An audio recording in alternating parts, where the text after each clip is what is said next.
त्र्यंबकेश्वर तालुक्यातील देवडोंगरा ग्रामपंचायतीचे सरपंच पवन काशीनाथ गावित यांची नवी दिल्ली येथे झालेल्या वर्ल्ड ट्रेड सेंटर सरपंच संवाद नॅशनल क्वालिटी कॉन्क्लेव्ह या राष्ट्रीय परिषदेत चर्चासत्रासाठी निवड झाली आहे। भारतीय गुणवत्ता परिषद, पंचायती राज मंत्रालय व जलशक्ती मंत्रालयाच्या विशेष सहयोगाने 15 सप्टेंबर 2025 रोजी झालेल्या या कार्यक्रमात देशभरातील निवडलेल्या 75 सरपंचाचे सरपंच पवन गावित यांचा समावेश होणे ही नाशिक जिल्ह्यासाठी अभिमानाची बाब ठरली आहे। या परिषदेत विकसित ग्राम ते विकसित भारत या विषयावर चर्चासत्र झाले। सरपंच पवन गावित यांना ग्रामपंचायतीची भूमिका, गाव विकासासाठी राबवलेले नवनवीन उपक्रम आणि सुशासनाचे महत्त्व यावर प्रभावीपणे मांडणी केली आहे। त्यांच्या विचारांना उपस्थितांनी उत्स्फूर्त प्रतिसाद दिलाय। या कार्यक्रमाला जलशक्ती मंत्री CR पाटील, पंचायती राज मंत्रालयाचे सचिव विवेक भारद्वाज तसेच पेयजल व स्वच्छता विभागाचे सचिव अशोक के मीणा यांची प्रमुख उपस्थिती लाभली आहे।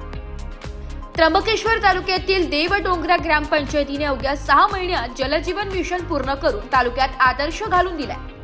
आज 2 वर्षांपासून गावाला नियमित पाणी पुरवठा होत असून हे गाव त्र्यंबकेश्वर तालुक्यातील पहिले गाव ठरले ज्यांनी हा उपक्रम विक्रमी वेळेत पूर्ण केलाय। या सन्मानाबद्दल बोलताना सरपंच पवन गावित म्हणाले की हा गौरव माझा नसून संपूर्ण ग्रामपंचायत सदस्य, ग्रामसेवक व ग्रामस्थांचा आहे। त्यांच्या पाठिंब्यामुळेच मी राष्ट्रीय स्तरावर गावाचे प्रतिनिधित्व करू शकलो। याबाबत अधिक माहिती सरपंच पवन गावित यांनी दिली आहे। नमस्कार, मी पवन काशीनाथ गावित, देवडोंगरा ग्रामपंचायत सरपंच। 15 तारखेला क्वालिटी काउन्सिल ऑफ इंडिया या ठिकाणी माझी त्या कॉन्क्लेव्हसाठी निवड झालेली होती आणि 62,000 सरपंच संवाद हे आपला सरपंच जोडलेले आहेत। त्याच्यामध्ये त्यांनी त्यांच्या नियमानुसार त्यांनी काही सरपंचांची निवड केलेली होती। त्याच्यामध्ये देशभरामधून 75 सरपंचांची निवड केलेली होती। त्या आधाराने 5 थीमवरती ज्या सरपंचांनी काम केलेलं आहे, ज्याच्यामध्ये प्रत्येकाला एका थीमवरती 3 मिनिटं बोलायचं होतं, जेणेकरून ज्या थीममध्ये उत्कृष्ट काम केलेलं असेल त्या ठिकाणी 3 मिनिटं आपला विषय मांडायचा होता। असं प्रत्येक सरपंचाला त्या ठिकाणी संधी होती।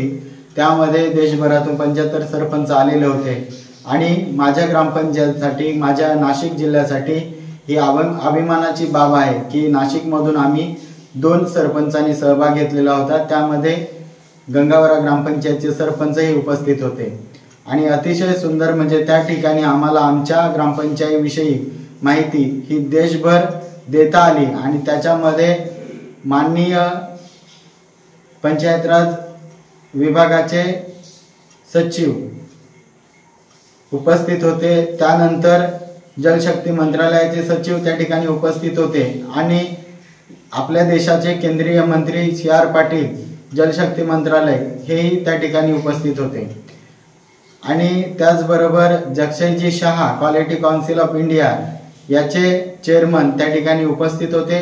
अतिशय सुंदर असं सर्वांनी मार्गदर्शन केलं आणि त्या ठिकाणी सर्व सरपंचांनी आपले मनोगत व्यक्त करताना त्यांनी जे काही केलेलं काम आहे त्या ठिकाणी मांडलं आणि माझ्याही गावामध्ये मी जे काम केलं तेही मी त्या ठिकाणी मांडलं। येणाऱ्या काळामध्ये असलेल्या वेळेमध्ये त्यांनी जे काही आम्हाला मार्गदर्शन केलं त्या मार्गदर्शनाचा नक्कीच आम्ही आमच्या येणाऱ्या भविष्यामध्ये त्या ठिकाणी उपयोग करू आणि 100 दिवसांचं जे काही अभियान आहे त्या ठिकाणी आम्ही राबवणार आहे। आजपासून आम्हाला सेवा पंधरवडा आम्ही कार्यक्रम सुरू केलेला आहे। याच्यामध्ये त्याचाही समावेश त्या ठिकाणी होता आणि आम्हाला या ठिकाणी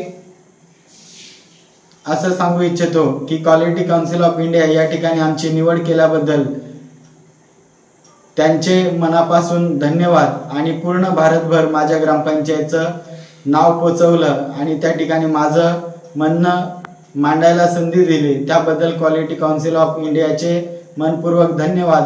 त्याचबरोबर त्याही टीमचे मनपूर्वक धन्यवाद ज्यांनी आमची त्या ठिकाणी निवड केली। त्यामध्ये आमचं जे काही त्या ठिकाणी विषय मांडले त्यामध्ये महत्त्वाचे विषय होते जलसमृद्ध गाव आणि गावामध्ये जलसमृद्ध जी थीम आहे त्याच्यावरती काय काय काम केलंय तर त्याच्यावरती आम्ही जे काही केलेलं काम पाणी पुरवठा योजना असेल त्याची अंमलबजावणी, त्या ठिकाणी कर आकारणी आणि नियमित पाणी पुरवठा कसा होईल या ठिकाणी त्याच्यावरती आम्ही काम केलेलं आहे आणि नक्कीच त्या माध्यमातून आम्ही आमच्या ग्रामपंचायतचं नावलौकिक, जिल्ह्याचं नावलौकिक हा देशभर त्या ठिकाणी पोचवलेला आहे आणि त्याचबरोबर आम्ही महाराष्ट्राचे प्रतिनिधी म्हणून त्या ठिकाणी आम्ही काम केलं। त्याबद्दल पुन्हा एकदा क्वालिटी काउन्सिल ऑफ इंडिया या संस्थेचे पुन्हा एकदा धन्यवाद देतो आणि या ठिकाणी थांबतो।